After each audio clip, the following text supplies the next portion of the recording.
తెలంగాణ రాష్ట్రీయ విద్యార్థి సేనా పరిషత్ ఏదైతే విద్యార్థి మిత్రులు ఆనాడు బీజేపీ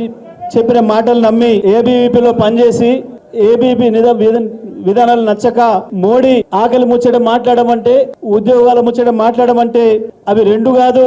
నేను మతం ముచ్చటే మాట్లాడతా, ఈ దేశంలో కొట్లాటలు పెడతా, ఈ ఆకలితో నాకు అక్కర లేదు, మీ ఓట్లతో మాత్రమే అక్కర అని చెప్పి ఏదైతే దుర్మార్గంగా వ్యవహరించిండ్రో దానికి నిరసనగా ఏబీవీపీకి రాజీనామా చేసి విద్యార్థి సేనా పరిషత్ పేరు మీద కార్యక్రమాలు నిర్వహించుకొని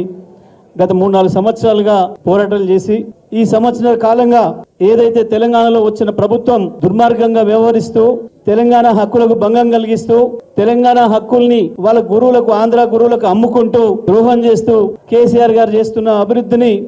మళ్ళీ వెనక్కి పంపించే దుర్మార్గమైన ప్రయత్నం చేస్తుందో ప్రజల కొరకు కాకుండా ప్రజల సంక్షేమం కొరకు కాకుండా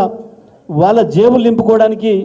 ఏదైతే పనిచేస్తుందో ఈ ప్రభుత్వ నిర్ణయాలకు వ్యతిరేకంగా కొట్లాడాలని చెప్పి ప్రారంభించి నా దగ్గరికి వచ్చినప్పుడు నేను వాళ్ళకి ఒకటే సలహా ఇచ్చిన సందీప్తో పాటు తన మిత్రులు